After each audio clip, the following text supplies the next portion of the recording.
All right.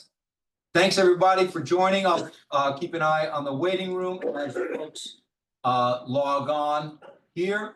This is the 7th session in the Careers for History Majors series.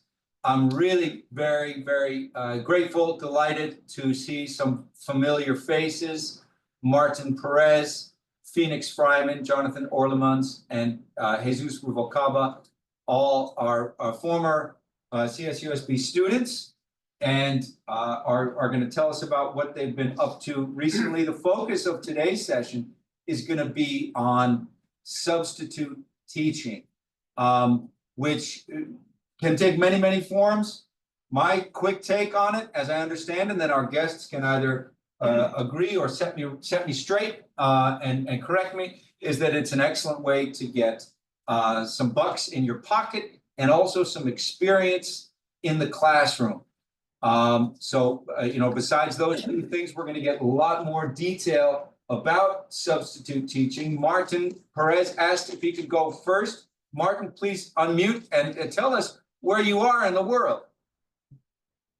Okay, so hello everyone. My name is Martin Perez. I am a second year MA student in the history program. I am literally going to graduate this May. And right now I am a substitute teacher with the San Jacinto Unified School District. And as you can see right now, something looks off, right? It's not like over there with the sun setting. The sun has actually risen. I am actually in Kanazawa, Japan right now for my spring break from work. And right now I'm in the Old T district here where it was where geishas performed, right? And just where people mingled during the time period. So, yeah. Thank you, Martin. Really cool that you joined us from Japan. Let's see, Jesus, and then Jonathan, and then Phoenix. Want to just say a quick hello? Yeah, my name is Jesus Ruvalcaba. I did my undergrad at UCR and did my master's at CSUSB. I've been working as a sub for two and a half years, primarily in long-term positions, and then also running test taking for the Apple Valley Unified School District.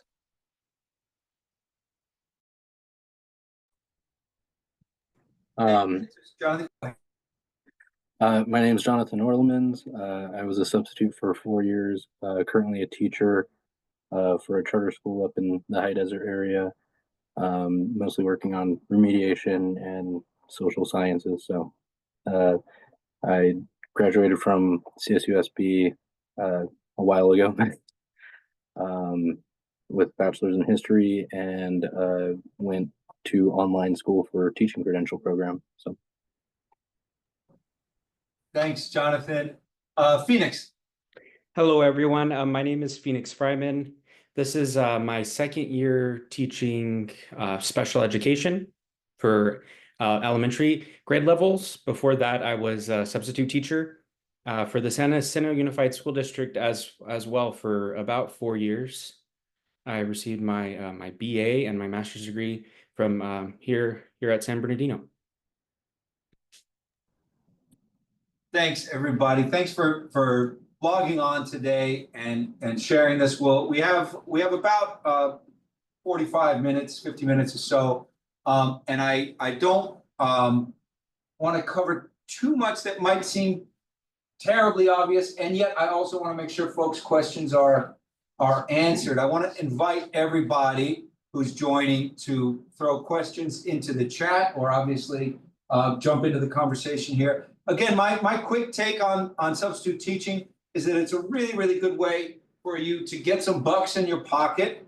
You only need the bachelor's, as far as I understand, and you can get into the classroom as a substitute teacher. You show your face, you demonstrate your professionalism to lots of people, and you also get the feel of being in the classroom. Who wants to jump in and sort of take my very rough summary here to the next level and give a little bit more of your impression and advice and thoughts about doing the work of substitute teaching? I'll go ahead and jump in first, Dr. Murray. Thanks, Phoenix. And thank you again for having us. And I'm glad to see all of you guys here. Is this a mix of undergrad and graduates, Dr. Murray? Who? Yeah, that's right. Okay. That's right. Yeah.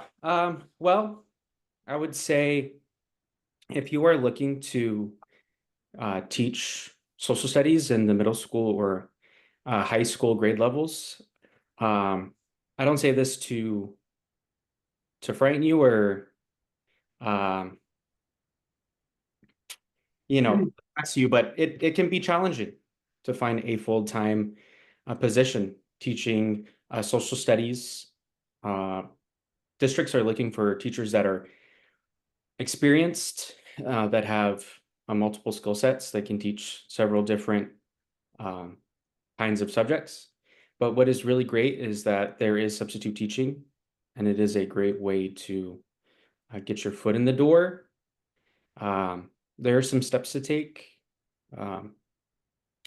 To start, I would go on to edjoin.com, and I'll go ahead and put that link up in the chat. EdJoin is it's a national job board where schools post positions that they need filled. So you find a place where you would like to work. You can go onto EdJoin and search in that location and find openings. And then in order to become a sub, you're going to need a 30-day emergency credential. And whatever district you're trying to get hired with, if they would like to hire you, then they'll help you get that set up. It does cost a little over $100, so just keep that in mind. You're going to have to get fingerprinted, which also can cost some money. So maybe just think about that, set some money aside. But once you get the ball rolling, once you become a substitute teacher, try teaching different grades. Find what grades you like. Work at different school sites and find a site that works for you. And once you find a place that you like, continue to pick up jobs at that school. Introduce yourself to the administration. Let them know, hey, I really like it here. I would like to be a full-time teacher. Leave notes to the teachers for the classes that you cover. Clean up the class at the end of the day. Become a person that they would like to hire. Make yourself known. Develop relationships. Some districts they're called residency sub positions, where you can go to the same school every day and they'll have you're the first person to fill in. And if you're there every day, then the staff gets to know you, administration gets to know you. And the moment a full-time position opens up, you can be one of the first people on the list to interview. The principals and the district do interviews together most often. The principal is oftentimes responsible for actually hiring the teacher. So if you know the principal going into the interview, then you're, ahead of many of the other candidates. So substitute teaching is a great opportunity to help secure a full-time position. And it's a great opportunity to find out what you like and where you'd like to be. I do want to leave some time for everyone else to share their thoughts, but thank you guys. Thanks, Phoenix. And I just put a link to a collection of resources that we've been putting together with thanks to Phoenix, Jesus, Jonathan, Martin, and others, including having them join previous sessions that you'll find the recordings for on that link there, so we can go over some familiar territory. But thanks for sharing the EdJoin link as well. And then I see you share the CTC link as well. And as a question, I don't know if Jesus, you want to jump right in. There's also a question in the chat, but go ahead, Jesus. Yeah, I was gonna jump in to my fellow cohort, Phoenix. Let's go. Yeah, a bunch of good way to get in the door. I know I tested it out, subbing middle school, grade school, and I did not like it. I felt like by the end of the day, I was ready to drop kick a kid because I could not stand the little kids, always bothering you.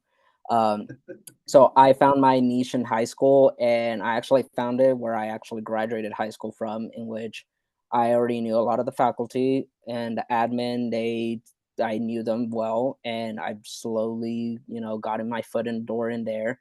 And now, at least in Apple Valley, at least that since the district's having a little bit of problems, they got rid of resident subs actually.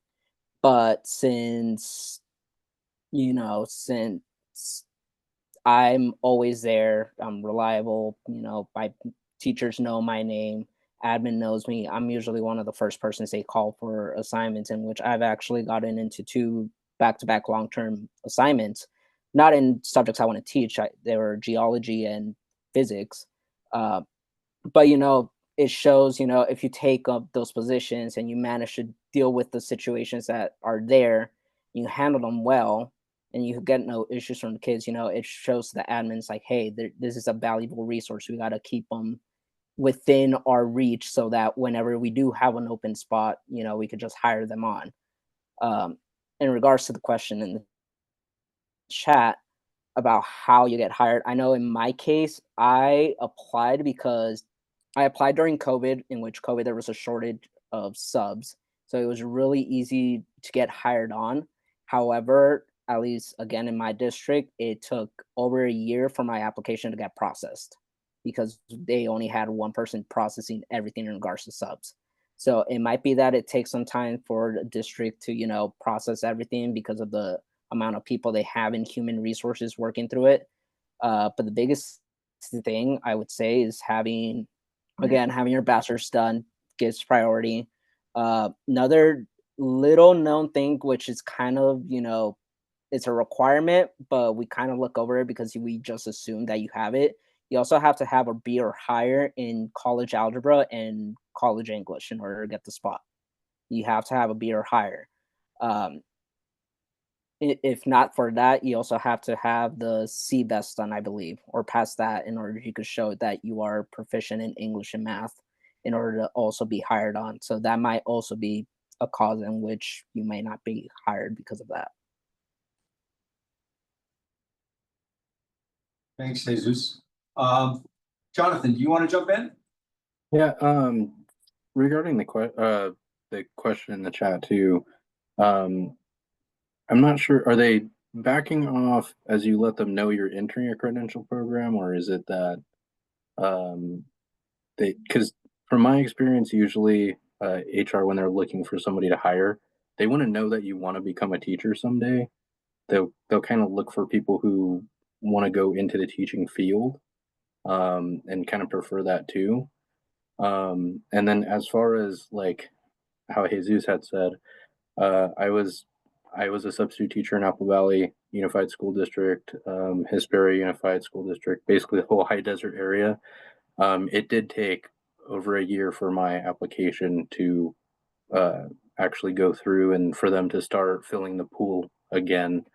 I would say don't get discouraged if you don't hear anything back for over 4 or 5 months.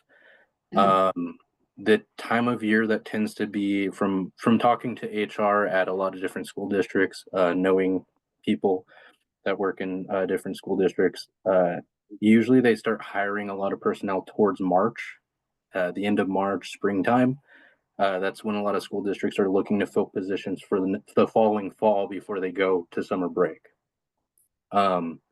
The other advice that I could give is don't be afraid of like applying everywhere you can, because one school district's pool might be totally full, another school district's pool might be running low, and they might have a lot of substitutes leaving. And so if you just apply to multiple districts, eventually you will get calls back and get an interview or something like that. I want to there's a good question from Christian in the chat. I want to, before we move on, because Phoenix mentioned EdJoin, just the mechanics, and again, sort of explain this to me as you would to a golden retriever here, basically. So you go online to EdJoin. Do you upload a CV or do you fill out a form? And then does that form go to the districts that you wanted to go to? And is this interface entirely through EdJoin? And or should you also be making phone calls and sending emails to individual districts in a sort of wildcat way? So that's just in terms of exactly how that process works. Yeah, I'll jump in.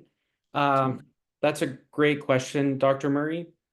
So you'll go into EdJoin and then you'll type in substitute teacher. Some districts call it guest teacher. You'll type that in and it'll pop up each district that is looking to hire substitute teachers or guest teachers. You click on that little post.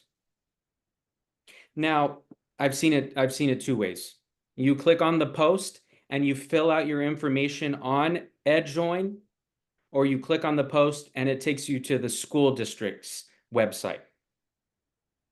But what you're going to do is you're going to fill out, when you click on the job post, you are going to need to fill out a number of things, including a CV. Districts oftentimes will ask for 2 or 3 letters of recommendation. So while you're still here in university, develop relationships with professors. That way you can bug them later on for letters of recommendation, like I did to Dr. Murray. Thank you again, Dr. Murray. It's important to have these relationships, to develop relationships with your professors and ask them for letters of recommendations.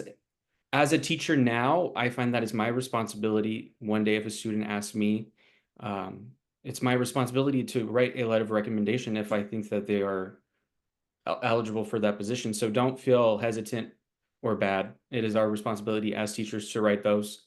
So don't hesitate to ask if you have a good relationship or if you have a good relationship with an employer.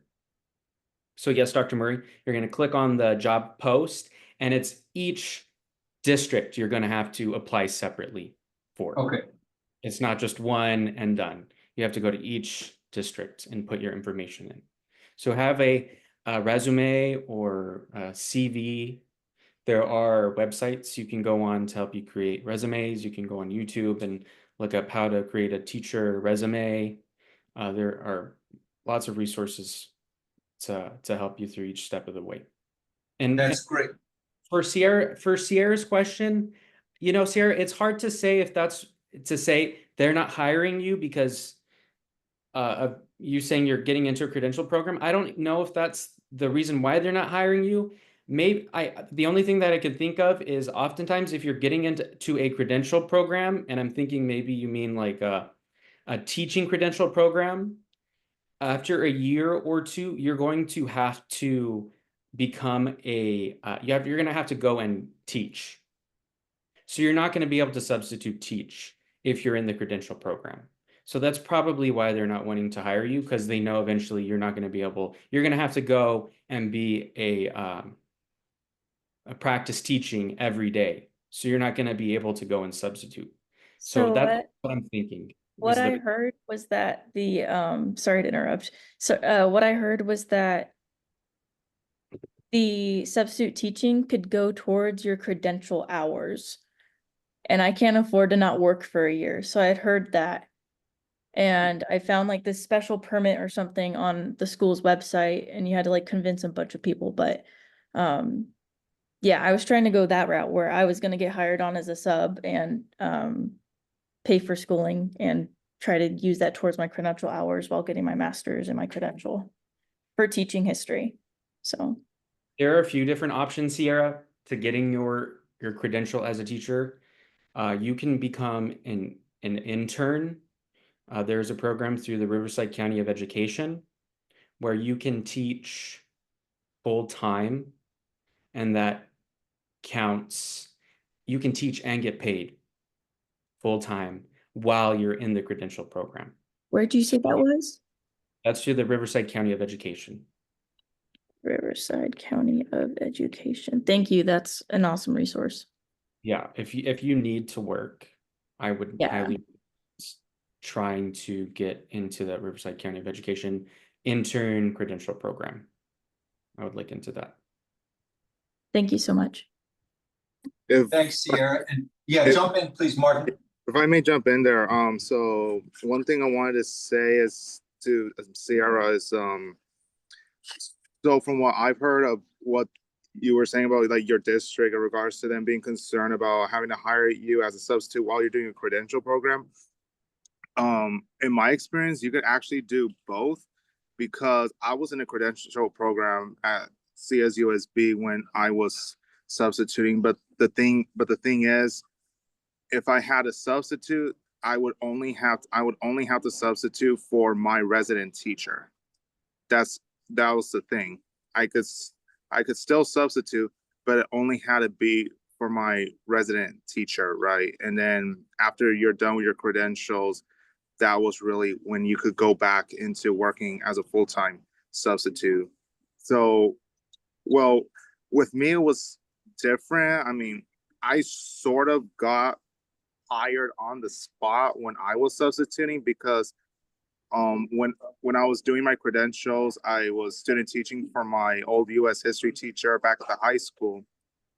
And one day he had to go out, right? He was out for 2 weeks, I think. And I had this whole thing with the principal, and then like with the office manager, and then like the one in charge of hiring substitutes at the district office.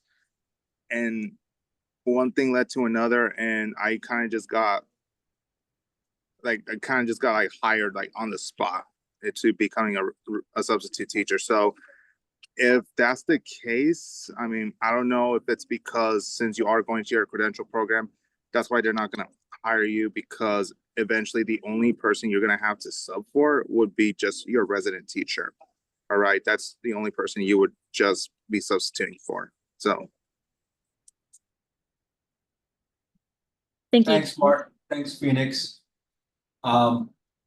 This is great. And if it's okay, we can move on to Christian's very specific question. She asked, what are some of the best classroom management techniques that work for you during subbing?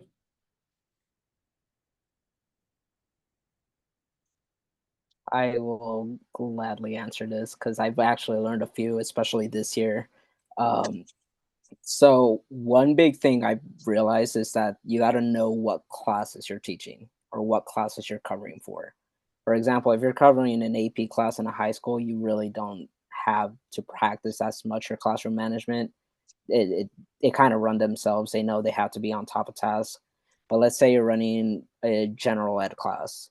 And this year when I was long-term subbing for a physics class, I had a particular class that was very troublesome, in which I learned many different ways to handle with them. For example, making a seating chart, right? If you're going to be there for a while, make a seating chart, separate them, recognize your groups immediately and, separate them. That'd be a good way. Another one I really liked, and especially if it goes to like extreme cases, is show them a referral. Freaks them out. Really freaks them out. They're like, oh my goodness, like, are you gonna, are they gonna test you? Because if they test you, then it's easily just write one up, send it to the office. So for the most times they stop with that. At the same time, another thing I personally also like doing is get to know the kids. You get to know the kids, they like you better, and so when you tell them, it's like, hey, I need you to focus on your work, do it.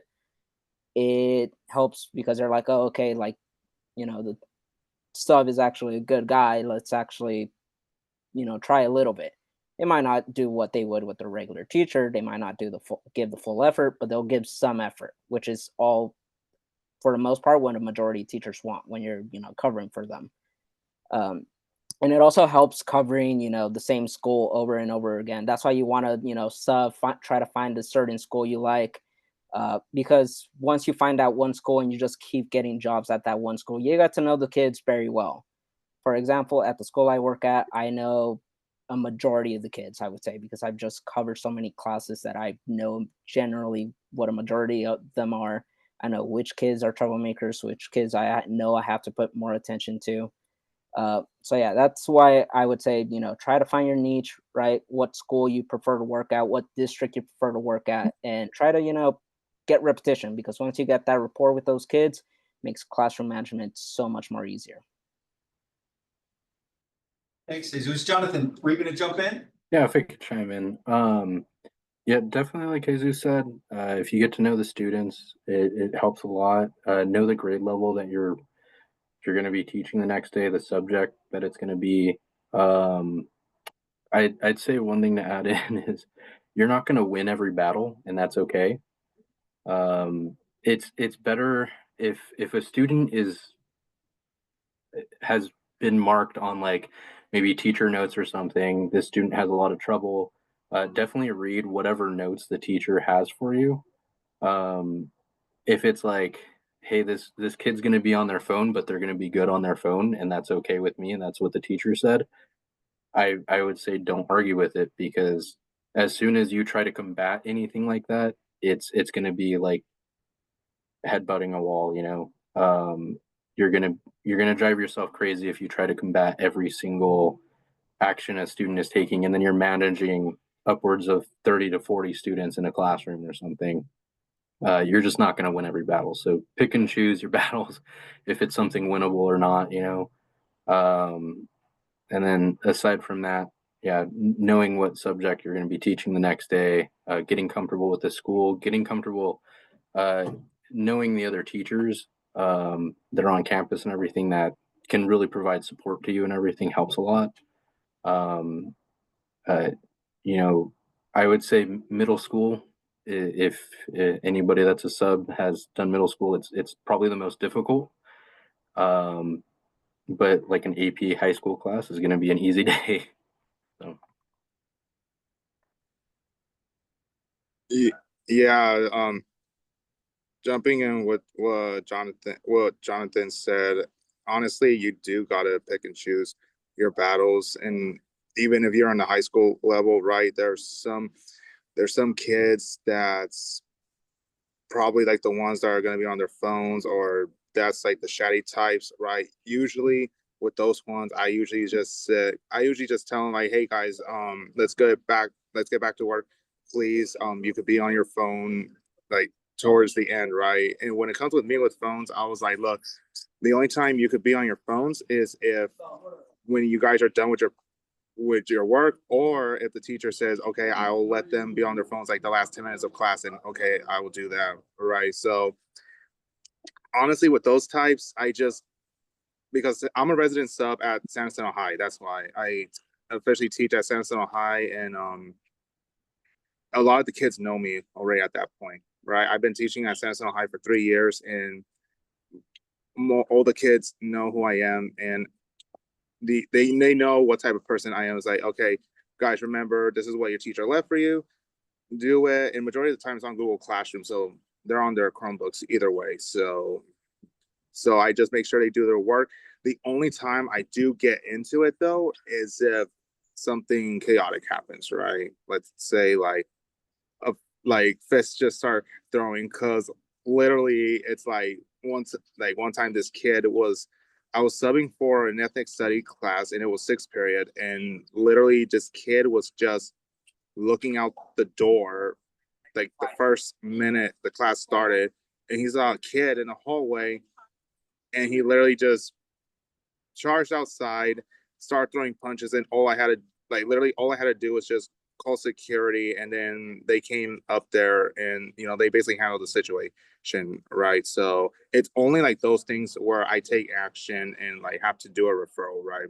Only those things. But anything small like a phone, or if they're like not doing their work, or like let's say if like they put their head down, it's like I really don't bother it, as long as they're not bothering the other students. Then really it's not about, like Jonathan said, it's not a battle worth fighting. Thanks, Martin. And Jonathan, Phoenix, jump in, please. Yeah. Christian, I think the most impactful behavior, classroom management strategy I can think of is a regular positive praise and positive reinforcement. Students, they want to be seen, they want to be heard, and they want positive validation. So if you see a student is on task, and you see if I see another student is not on task, if you say, you know what, Sam, thank you for being on task. I appreciate you following the directions. The other students are going to want that positive attention. They're going to want that validation. So they're more than likely going to start modeling that positive behavior to receive that positive praise. So I think really just staying positive, ignoring the negative behaviors as long as they're not, immediately dangerous, and just be kind and be positive to those students that are following the expectations. Thanks, Phoenix. This is great. I think this series should be renamed like Advice for History Careers and Life. Because these are such good ideas. I mean, about keeping the CV and the letters of recommendation, keeping in contact with your former mentors, being ready for whatever work comes up. Catch your students behaving. That works for parenting too. That's such a great piece of advice. Catch your students on task and behaving. And then pick your battles. This is really good advice, and really important to bear in mind for any career, but I think especially for this kind of substitute work. This sounds excellent. Other questions, or was there somebody else? Cecilia, I saw was unmuted. I didn't know if Cecilia, you were going to jump in with a question. If you were, please do go ahead. I want to remind everybody in the Zoom, so you can either raise your hand or you can type a question, or we have a pretty small group. You can just go ahead and unmute, and it probably won't descend into chaos. So if anybody wants to do that, please do. We've got about 20 minutes still. These are really good pieces of advice in terms of thriving in this kind of work. Yeah, I was just curious. My daughters are in education, and they were saying that during COVID, they had waived the CBEST test because their districts were really short, and also pay went up considerably. She said it started to go down already. But is the CBEST back on the agenda? I know in one of their districts, they're requiring it again. Just for substitute teaching. Just for sub, you still had to have the CBEST, but the other district still didn't implement it. So Okay. what's it like for you guys? I wanted to make sure I had up-to-date information on this. As of today, the Commission on Teaching Credentialing says official transcripts showing a bachelor or higher degree from a regionally accredited college or university. This satisfies both the degree requirement and basic skills requirement beginning on 6/29/24. So as long as you have your bachelor's degree from a university, you do not need to take the CBEST. I thought she said the Hemet and the Menifee district were now requiring it. The basic skill requirement. The basic skill requirement would be either the CBEST or passing college algebra and the college English with a B or higher. That would be the basic skill requirement. Okay. Right now, a lot of districts, they're retracting a lot of what happened during COVID. Again, I know within the district I work in, one of the big things is the district got so much money during COVID, and they spent all that money, but now since all the COVID things, it's passed, they're now struggling to say, oh, we're actually overspending than what we actually have.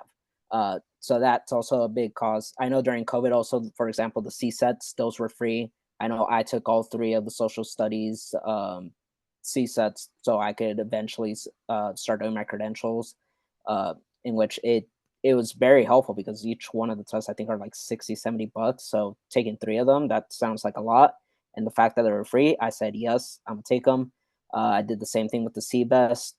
I didn't really need it for the position because I passed college algebra and college English with an A, but I still took it just in case, just so I could have it. So it's a good thing to have both things, not just one thing. Thanks, Jesus. Gustavo, were you going to jump in? Or sorry, Jonathan, go ahead. Sort of going with what Jesus said with funding and everything, a lot of school districts have gotten rid of resident sub positions as of lately because of funding. It's also one of the reasons why if you are in a teaching credential program or look forward to a teaching credential program, internships are really hard to find. The resource that Phoenix had shared definitely is something good to look into, but trying to go about it yourself, trying to find an internship somewhere might be difficult as opposed to student teaching because it does cost the district a lot of money and you're an investment at that point. It's the same thing with like a teacher induction program or something like that after you have your preliminary. Induction programs, a lot of school districts have redacted, kind of like retracted their ability to pay you for induction and everything. So that's something to look into while you're doing your teaching credential. It is a financially draining profession to get into. Thanks, Jonathan.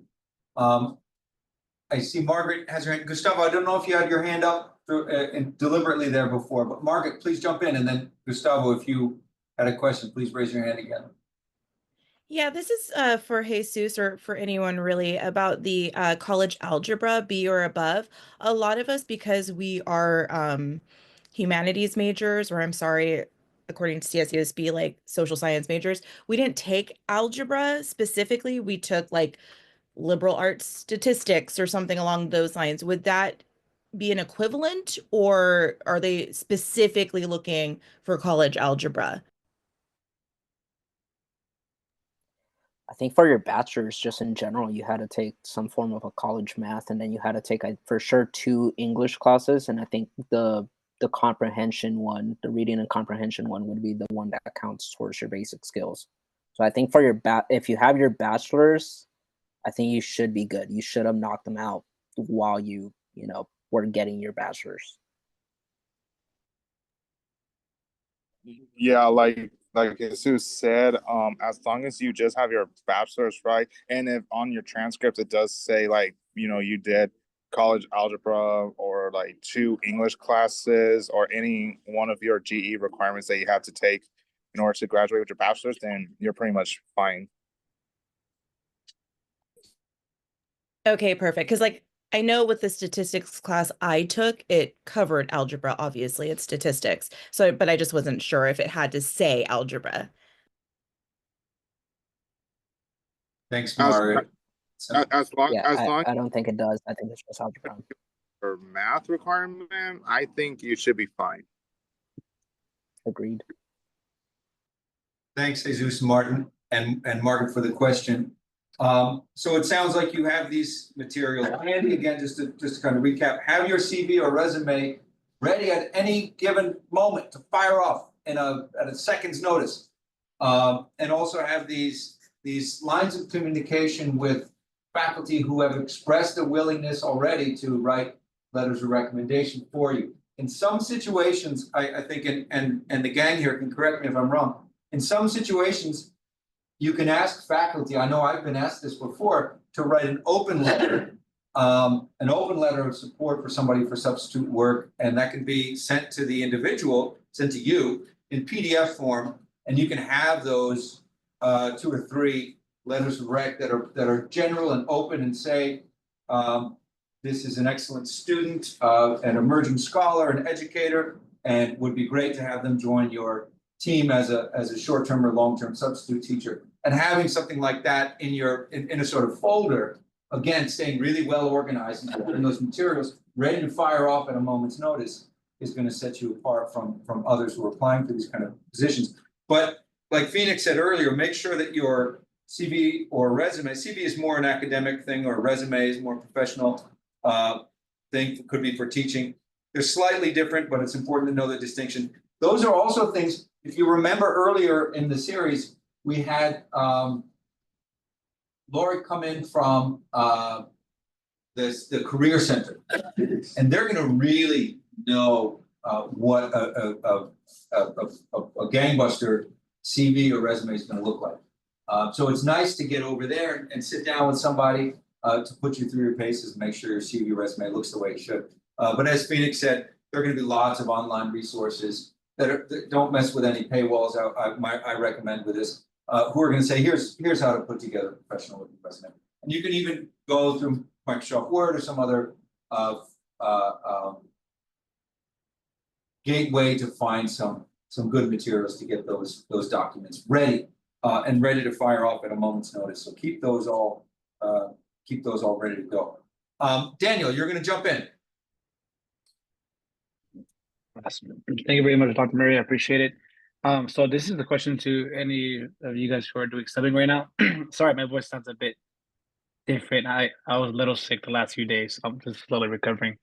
But my question is, what would you say the benefits are for like subs who they substitute for a very long time and then go to like a full-time position as as a teacher at a school compared to other people who they don't really go into the field of subbing. They just get their bachelor's, do the credential program and do their hours through tutoring and just go straight to teaching. What would you say the benefits are of, subbing for a very long time compared to those people who do not sub and go into the straight into the field of teaching? I could chime in on this. I was a substitute for 4 years.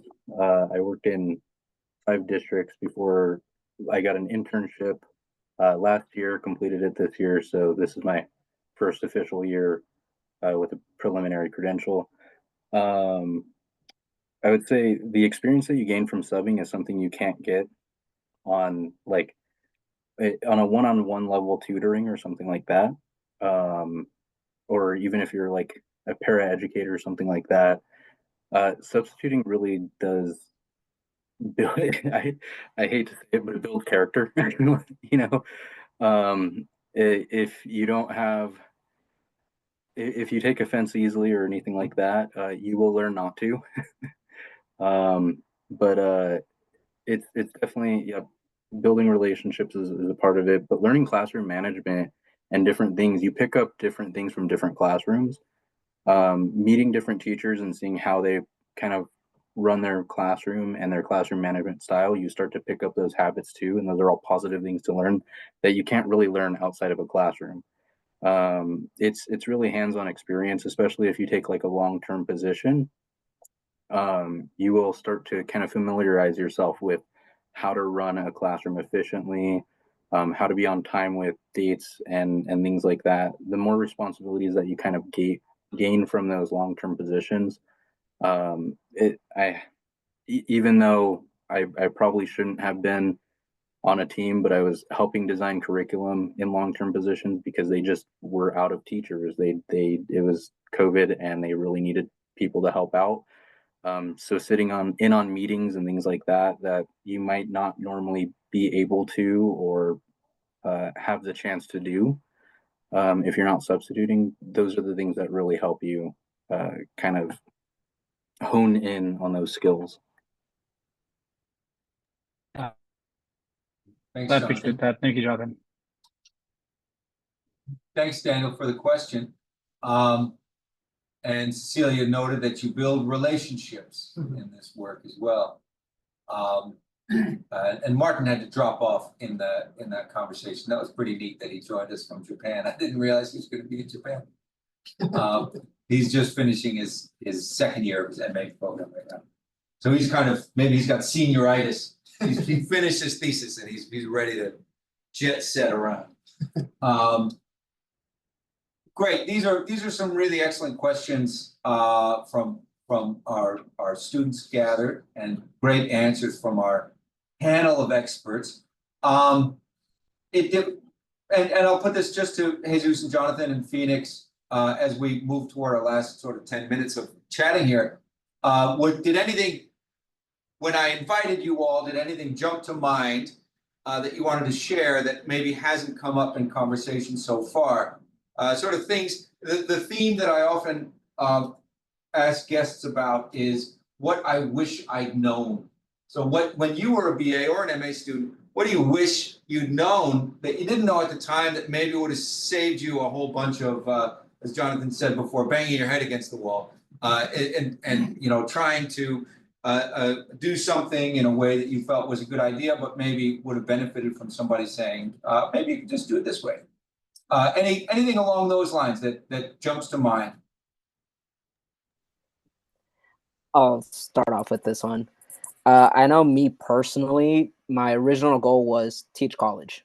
I want to teach college. I don't want to teach high school. I am sick and tired of high school kids because straight out of high school, I worked as an avid tutor. So I was dealing with these high school kids and I said, oh my goodness, I do not want to, continue hearing the same drama over and over and over and over again. I don't want to deal with it.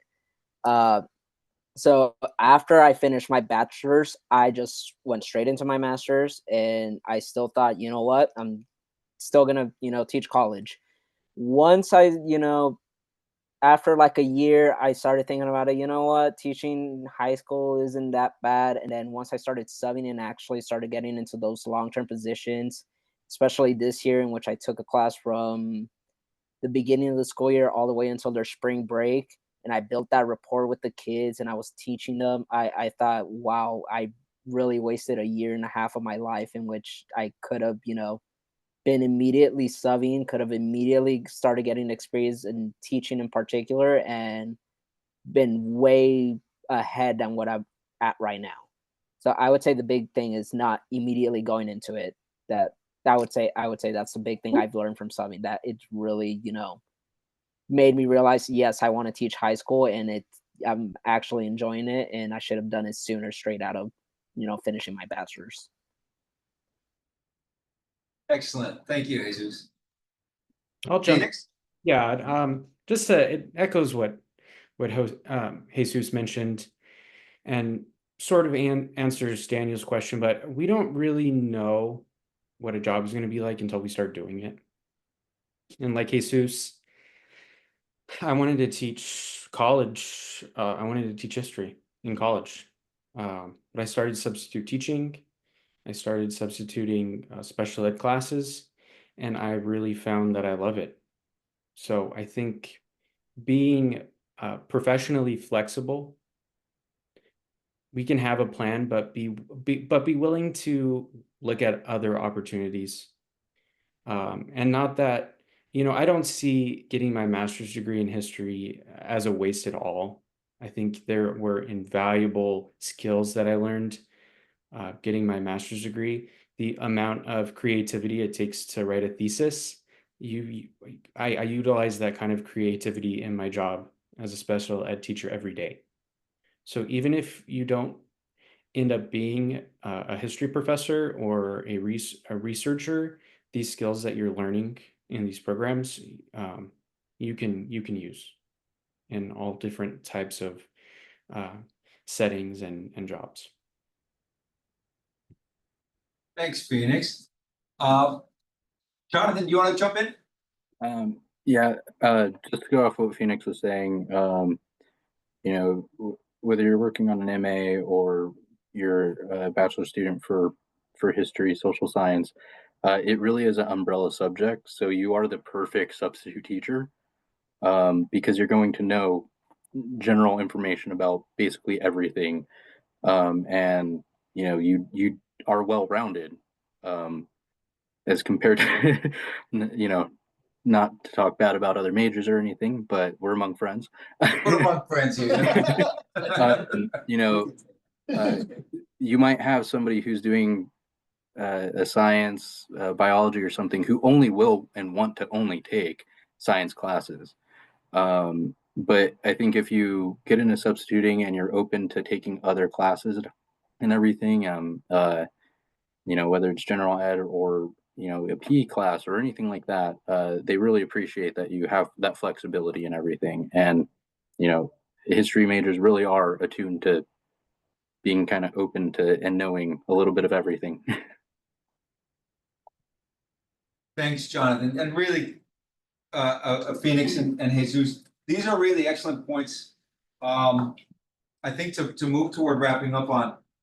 For me, watching you all come through our BA program, our MA program, I really love ending on that note because it's very often the case that you'll have a vision of the next 5 or 10 or 15 or 20 years that will be one way, and it'll turn out a different way. There's a song, thank God for unanswered prayers, or something like that. And it's sort of funny things happen, and surprises happen, and when you're resourceful, and when you can learn these lessons, and when you can gain wisdom, and find people along the way who are there to support your work and help guide you, you're going to be resilient and flexible, and you're also going to make the most of the circumstances that you find yourself in, and as you're all saying, find situations in which you can really thrive and give back an enormous amount, and find a really rewarding path for yourselves. And it can be surprising. So for me, it's often, I see it now with my kid, and I see it with my students, where there's a really clear sense of this is exactly what's going to happen. And I'm like, okay, that sounds good. And if they say it with energy and with a willingness to work really hard, I know that, maybe it will, but maybe something else amazing is going to happen. Something else different is going to happen along the way, at a different location, and a different level, different school level, in a different setting. So I think that eagerness to work really hard and find your place within a context, and the kind of energy and generosity, I think, that you all bring, which is why I think I call on this sort of super friends to come in and assemble and talk with our students, because you bring, I think, a level of enthusiasm, generosity, honesty, frankness, also, and all these things to these discussions that are really enormously beneficial in very, very concrete ways for our students. So thank you so much for joining us. Jesus, Phoenix, and Jonathan and Martin had to go run off there in the to some exciting new adventure in Japan. But I'm really very, very grateful for you all joining us and chatting a little bit with our students. Any parting shots? I think those were really great words of wisdom to wrap up with. Thank you for inviting us back, Dr. Murray. I miss being part of the history department. Hold on, guys. You're all going to make it. You're going to do great things. I believe in all of you guys. Thank you, Phoenix. And we miss having you around. So we got to do more of these sessions, because they're a lot of fun for me. It's always great for me to stay tuned to these things. And a lot of the things that Jesus, Jonathan, Phoenix, that you all have perspective on, that our students really need to have perspective on. I'm not always tuned into that. Some of my colleagues that you guys know, like Professor Carp and Professor Lorimer, they are tuned into this level. So for those of you also interested in this, those guys are really, really awesome for knowing sort of job placement, job preparation, and those kind of things for the types of positions that our guests were talking about. But I really benefit from this as well, because it helps fill in some of the dark matter in terms of things that I talk about in my classes, and how to think about professional development and all these other related matters. So thank you so much. I'm going to shut down the Zoom, and our 6004 folks will pop back in. Yeah, thank you so much. I'm going to follow up with you guys, Jesus, Jonathan, Phoenix. So look out for an email, and I look forward to catching up with you again soon. Thank you.